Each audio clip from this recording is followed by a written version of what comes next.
చంద్రబాబు నాయుడు గారు ప్రజలను మభ్యపెట్టేందుకు మనందరికీ కూడా రోజుకొక కొత్త సినిమా చూపిస్తాడు ఈ పెద్ద మనిషి చంద్రబాబు నాయుడు గారు.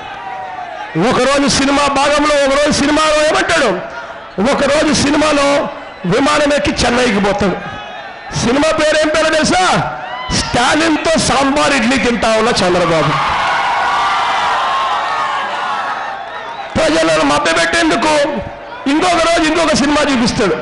ఇంకొక రోజు విమానం ఎక్కి కర్ణాటకలో ఉన్న కుమారస్వామి దగ్గరికి పోతాడు. అదే కర్ణాటక పక్కన అనంతపూర్ జిల్లా కరువుతో అల్లాడుతా ఉంది, అక్కడికి పోడు. కానీ కుమారస్వామి కర్ణాటక దగ్గరికి వెళ్తాడు. వెళ్ళి అక్కడ ఏమంటాడు సినిమా?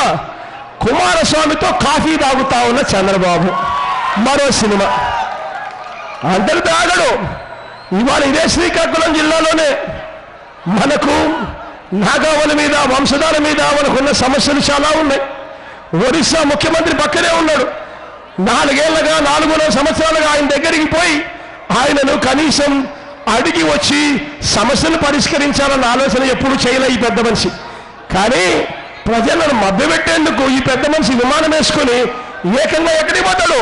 కలకత్తాకు పోతాడు, సముద్రం దాటిపోయి. పోయేమంటాడు అక్కడ ఒక్కొక్క సినిమా. మమతా బెనర్జీతో భోజనం చేస్తా ఉన్న చంద్రబాబు.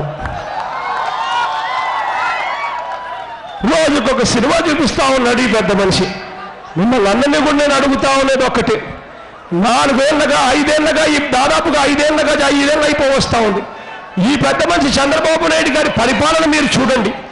ఈ పెద్ద మనిషి చంద్రబాబు నాయుడు గారికి మనం ఓటు వేసింది మనకు మేలు చేయమని చెప్పి, మనల్ని బాగా పాలించమని చెప్పి మనకు ఓటు వేస్తే ఈ పెద్ద మనిషి చేస్తా ఉన్నదేమిటో ఒక్కసారి ఆలోచన చేయమని అడుగుతా ఉన్నా.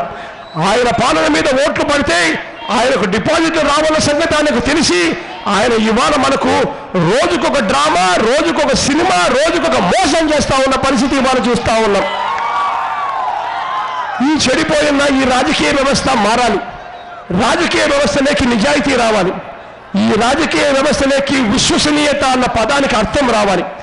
ఏదైనా రాజకీయ నాయకుడు మైక్ పట్టుకొని నేను ఫలానిది చేస్తాను అని చెబితే ఆ రాజకీయ నాయకుడు ఆ ఫలానిది చేయకపోతే ఎన్నికల ప్రణాళికలో దాన్ని పెట్టి ప్రజలను ఓట్లు అడిగి ఓట్లు వేయించుకున్న తర్వాత ఆ రాజకీయ నాయకుడు అది చేయకపోతే తన పదవికి తాను రాజీనామా చేసి ఇంటికి వెళ్ళిపోయే పరిస్థితి తీసుకొని రావాలి. అప్పుడే ఈ చెడిపోయిన ఈ రాజకీయ వ్యవస్థ బాగుపడుతుంది. అప్పుడే ఈ చెడిపోయిన ఈ రాజకీయ వ్యవస్థలోకి నిజాయితీ వస్తుంది. అప్పుడే ఈ చెడిపోయిన ఈ రాజకీయ వ్యవస్థలోకి విశ్వసనీయత అన్న పదానికి అర్థం వస్తుంది. అది జరగాలి అనంటే, ఈ రాజకీయ వ్యవస్థ బాగుపడాలి అనంటే అది జగన్ ఒక్కడి వల్లే సాధ్యమయ్యే పని కాదు. జగన్కు మీ అందరి తోడు కావాలి. జగన్కు మీ అందరి దీవెనలు కావాలి. జగన్కు మీ అందరి ఆశీస్సులు కావాలి.